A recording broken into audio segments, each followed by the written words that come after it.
Well, David, a mystery indeed. This incident came on the heels of another UFO story that happened in the summer of 1947. That's when a UFO allegedly crashed in Roswell, New Mexico.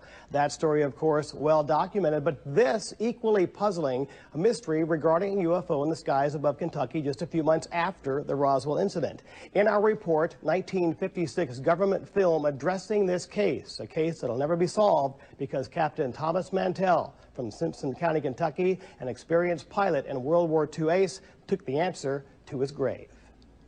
One of the objects to his right.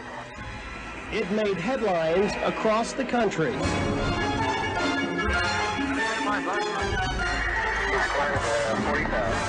Top secret on a Pentagon. January 7th, 1948, 1:30 p.m. Kentucky State Police receive reports of a UFO near Godman Air Force Base.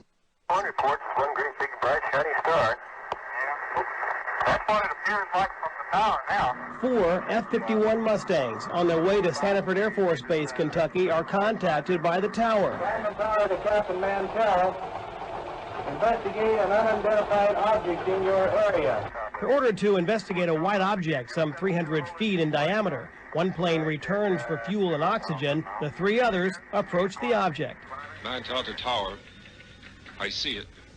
Above and ahead of me. I'm still climbing. The planes climb to 22,000 feet, too high for World War II fighters without oxygen. 2 return to the base, leaving Captain Mantell in sole pursuit of the unknown. Minutes later, Mantell with another transmission. Mantell to tower. It appears to be a metallic object of tremendous size. Captain Mantell kept climbing, most likely past 30,000 feet. Radio contact was lost. Godwin Tower to Captain Mantell. Come in. Over. This is Godwin Tower to Captain Mantell. Come in. Over. Minutes later, less than 2 hours from the initial sightings, Mantell's F-51 crashed on a farm in Franklin, Kentucky. His watch stopped at 3:16 p.m., his body still strapped in his plane. By all accounts, he passed out from a lack of oxygen, forcing his plane to plunge to the ground. Today, an historical marker sits near the site where Mantell's plane went down here in Franklin, Kentucky. In fact, it went down on a farm nearby, Joe Phillips' farm. His son, a school child then, was one of the first on the scene. We heard this real loud boom, you know, it actually shook the house. In fact, it was, best I remember, it was 2 of them, like an explosion.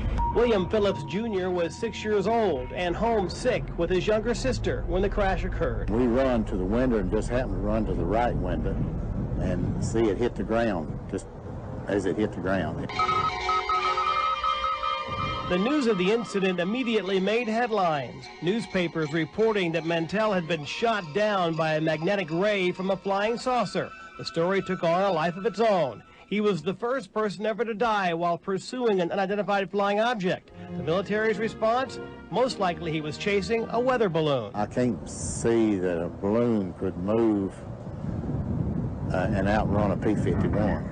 Because a P-51 was the fastest thing the military virtually had in 47. It's a story almost 60 years later that's still talked about in Franklin, Kentucky, where Mantell was born and, oddly enough, died just a few miles from the Simpson County Tourism Building, where he's honored. There are many UFO buffs who stop by to ask and see what we've got and then want to know as much as they can about the story. It continues to fascinate people even after 50 years.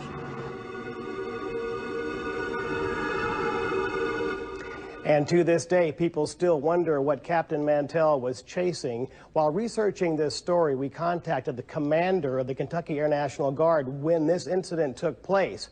Retired 2-star General Philip Artery is now 93 years old and living in Louisville. We spoke with him and a former Chief of Staff with the Kentucky Air National Guard, retired Brigadier General Edward Tonini. Coming up tonight at 10 on Newswatch, we'll visit with both of them and hear from a UFO researcher who lives in Mount Vernon, Indiana, who has a different opinion than the military's of what happened that day.